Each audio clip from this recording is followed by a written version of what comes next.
News first weekend web Chandrika Arumugam. வணக்கம். இது news ஃபர்ஸ்டின் weekend பிரதான செய்திகள். இன்றைய விரிவான செய்திகளுக்கு செல்லும் முன்னர் முதலில் தலைப்புச் செய்திகள்.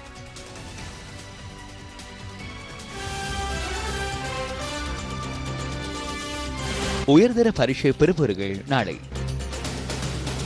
தனியார் பஸ் ஊழியர்களின் பணி பகிஷ்கரிப்பு கைவிடப்பட்டது, காட்டிக் கொடுத்ததாக குற்றச்சாட்டு. கட்சி இரண்டாக பிளவுபடுவதற்கு இடமளிக்க முடியாது, கரு ஜெயசூரிய கருத்து. பித்தனியாவில் இடம்பெற்ற துப்பாக்கி பிரயோகத்தில் 2 பலி. தொடர்பான உள்நாட்டு செய்திகள்.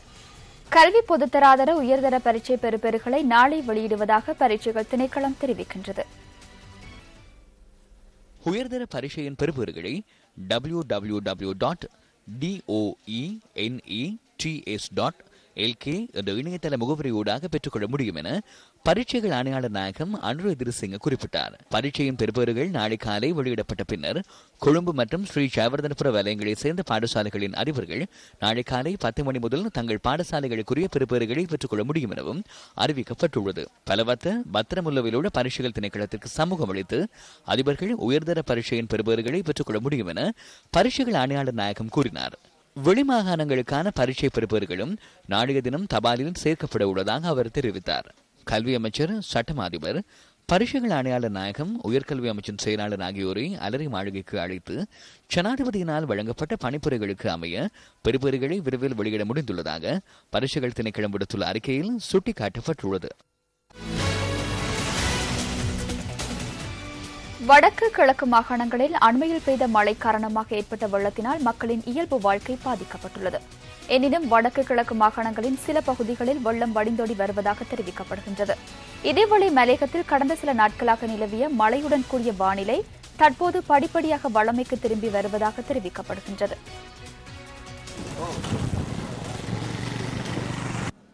பெய்து வரும் அடைமழை காரணமாக அம்பாறை மாவட்டத்தில் கல்முனை நாவிதன்வெளி பிரதேசங்களை இணைக்கும் கிட்டங்கி பாலத்துடனான வீதி வெள்ளத்தில் மூழ்கியுள்ளது.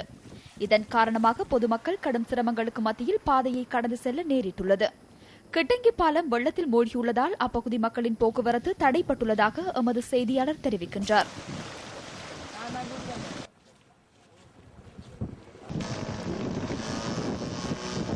காரைதீவு மற்றும் அதனை அண்மித்த பல பகுதிகளும் மழை வெள்ளத்தில் மூழ்கியுள்ளதுடன் பிரதேச மக்களின் இயல்பு வாழ்க்கையும் பாதிக்கப்பட்டுள்ளது. ஒலுவில் ஆத்தியடிக்கட்டின் ஊடாக அதிகளவான வெள்ள நீர் பாய்ந்து செல்வதுடன் இந்த அணைக்கட்டில் உள்ள 12 வான்கதவுகள் திறக்கப்பட்டுள்ளன. இதேவேளை ஒலுவில் கட்டார் கிராமத்தை அண்மித்த பிரதேசத்தில் உள்ள பல வீடுகள் முழுமையாக வெள்ளத்தில் மூழ்கியுள்ளதோடு அப்பகுதியில் உள்ள வீதிகள் பலவும் வெள்ளத்தில் மூழ்கியுள்ளன.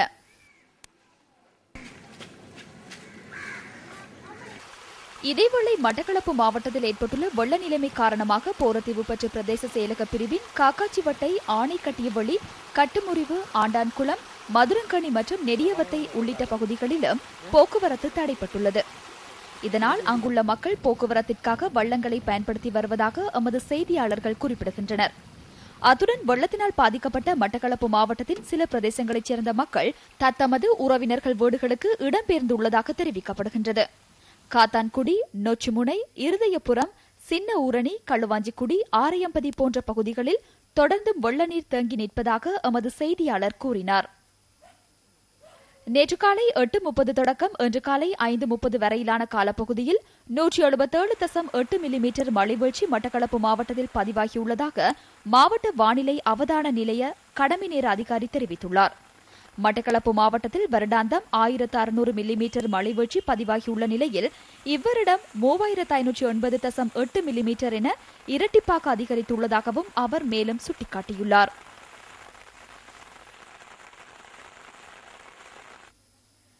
திருகோணமலை மாவட்டத்தில் மப்பும் மந்தாரமுமான காலநிலையே இன்று காலை காணப்பட்டதாக எமது பிராந்திய செய்தியாளர் தெரிவித்தார். தற்போது வயல் நிலங்களில் தேங்கியுள்ள வெள்ள நீர் வடிந்தோடி வருவதாகவும் அவர் குறிப்பிட்டார்.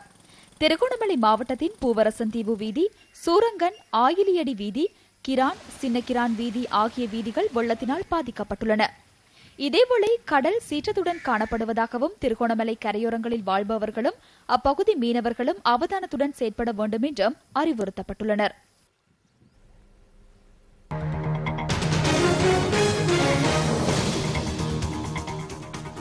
நேற்று நள்ளிரவு முதல் நடைமுறைப்படுத்தப்பட்ட மேல்மாகாண தனியார் பஸ் ஊழியர்களின் பணி பகிஷ்கரிப்பு அநேகமான இடங்களில் இன்று பகல் வழமைக்கு திரும்பியது.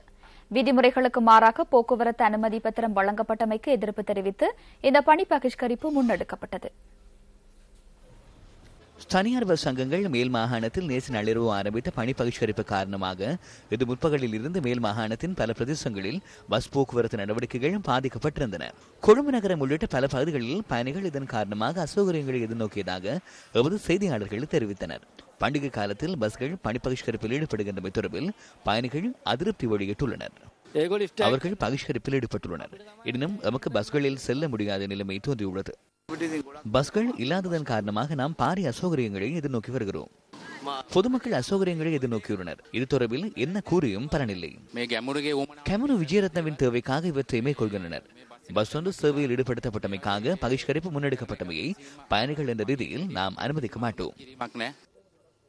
பகிஷ்கரிப்பு தொடர்பில் மேல் மாகாண போக்குவரத்து அமைச்சருடன் இடம்பெற்ற பேச்சுவார்த்தை தோல்வியடைந்ததாக இலங்கை தனியார் பஸ் உரிமையாளர்கள் சங்கத்தின் தலைவர் கெமரு விஜயரத்ன குறிப்பிட்டார். கொடகம வரையில் பயணிக்கும் பஸ்கள் தொடர்பில் அவர்களுக்கு பிரச்சனைகள் நிலவுகின்ற பட்சத்தில் அதனை முல்லேகம வரையில் விஸ்தரிப்பதாக நாம் கூறினோம். எனினும் அவர்கள் அதற்கு இணக்கம் தெரிவிக்கவில்லை.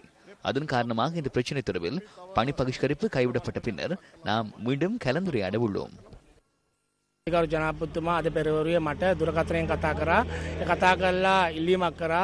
குறிப்பாக ஜனாதிபதி இன்று காலை எனக்கு விசேட தொலைபேசி அழைப்பு ஒன்றை ஏற்படுத்தி கோரிக்கை ஒன்றை விடுத்தார். நாளைய தினமும் பண்டிகை காலம் என்பதால் அழுத்தங்கள் ஏற்படும் வகையில் செயற்பட வேண்டாம் என்று மக்களை சிரமப்படுத்த வேண்டாம் என்றும் கூறினார். இன்று காலை பஸ் உரிமையாளர்களிடம் தொலைபேசியூடாக பேசினோம். கம்பகா மாவட்டத்தில் நாம் கடும் நெருக்கடி ஏற்படும் வகையில் செயற்படவில்லை. அந்த மாவட்டத்தில் கிறிஸ்தவர்கள் அதிகம் இருப்பதால் அந்த மாவட்டத்தில் நாம் கடும் நடவடிக்கையை மேற்கொள்ளவில்லை. இருப்பினும் நாட்டின் பிரதான மார்க்கமான ஹை லெவல் வீதியுடான போக்குவரத்தில் இருந்து நாம் தற்போதும் விலகியுள்ளோம். அதே போன்று ஹொரண கஸ்பாவ காலி வீதி போன்ற வீதிகளினுடான போக்குவரத்தில் இருந்தும் நாம் விலகியுள்ளோம். அத்துடன் ஐ லெவல் வீதியை அண்மித்த ஏனைய வீதிகளுடான போக்குவரத்தில் இருந்தும் நாம் விலகியுள்ளோம். சுமார் 30 மார்க்கங்களில் சேவையில் ஈடுபடுமாறு ஆலோசனை வழங்கப்பட்டதற்கமைய சேவை முன்னெடுக்கப்படுகிறது. இந்த சந்தர்ப்பத்தில் பஸ் உரிமையாளர்களுக்கு மேல் மாகாண சபை போக்குவரத்து அமைச்சருக்கும் இடையில் வாக்குவாதம் ஏற்பட்டது. இவர்கள் திடீரென பகிஷ்கரிப்பில் ஈடுபடுகின்றனர். மக்களுக்கு இந்த சிரமத்தை ஏற்படுத்தி அவ்வாறு செயற்பட அனுமதிக்க முடியாது. நாம் அடுத்த வருடத்தில் 100 சிடிபி பஸ்களை கூட்டுறவுக்கு கொண்டு வருவோம்.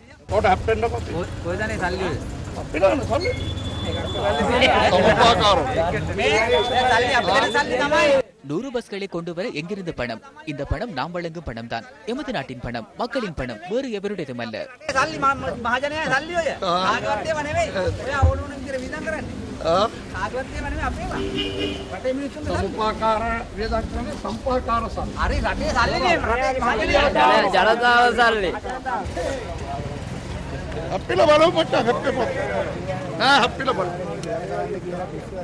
இருப்பினும் இலங்கை தனியார் பஸ் உரிமையாளர்கள் சங்கத்தின் தலைவர் கெமரு விஜயரத்ன இது பகிஷ்கரிப்பை காட்டிக் கொடுத்ததாக ஏனைய பஸ் சங்கங்கள் சுட்டிக்காட்டுகின்றன.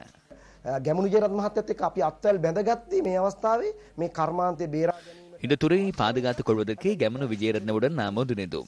ஆனால் தற்போது பாரிய காட்டிக் கொடுப்பொன்று இடம்பெற்றுள்ளது என்பது நமக்கு புரிகிறது. இந்த பகிஷ்கரிப்பை தொழிற்சங்கங்கள் ஆரம்பித்த போது அகில இலங்கை ரீதியாக செய்தாவது இதை வெற்றி கொள்ள வேண்டும் என கூறினர். இருப்பினும் இன்றைய தினம் இந்த பகிஷ்கரிப்பை கைவிடுவதாக கூறுகின்றனர். ஒரு இடத்தில் ஒன்றும் மற்ற இடத்தில் வேறொன்றும் கூறுகின்றனர். இது பச்சோந்தி வேடம் என நமக்கு தெரிகிறது. අපිට පේන්නේ මේක කටුසු වෙස් ගැනීමක් ලෙසයි.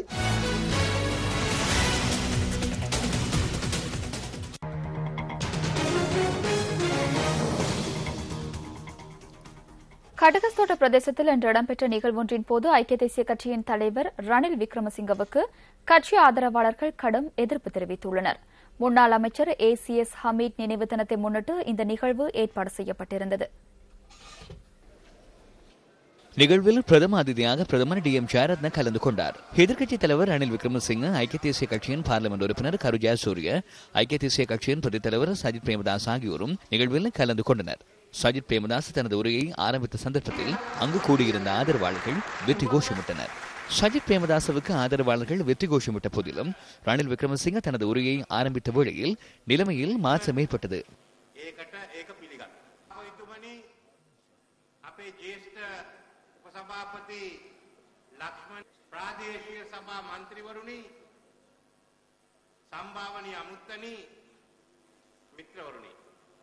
කලින් මන්ත්‍රීතුමා මට ආරාධන සභා මන්ත්‍රීවරුනි සම්භාවනීය අමුත්තනි මිත්‍රවරුනි ඒ පවුලේ සියලු දෙනාගෙන්ම අපි ඇත්තට ගමන්න අපි විවරදායක වෙන්නනවා පිළිනා මේක අපි නායකතුමාගේ විවරදායක වෙන්නනවා අපි ඉතින් ගමුනේ අනිවාර්යෙන් අපි මේක දාන්න ඒක අපේ ගම්මට්ටමින් තමයි නගින දෙයක් හරි පක්ෂ ජයග්‍රහණය කරන මොකක් කරන්නේ ගම්මට්ටමින් තමයි අනිවාර්යයෙන්ම දාන්න තියෙනවා කවදාකවත් පක්ෂයක් ගොඩ ගන්න පක්ෂේ ගොඩ නැහැ අපි ගොඩ ගන්න එලවන්න ඕනේ ඔය විදියට අනිත් ඔය විදියට එලවන්න හරි දැන් මෙතන සවුත් මෙතෙන් දැවිලා අන්තිමට ගියයි අපේ ඒ සමීප මහත්තයාගේ මේකට ඇවිල්ලා අපි ඔහු කිව්වා එයා කරා ඒ සත්‍යනේ අපි විරෝධතාවය පෙන්වන්න තමයි නැගිටලා விளம்பரங்களின் பின்னர் வீக்கெண்ட் பிரதான செய்திகள் தொடரும்.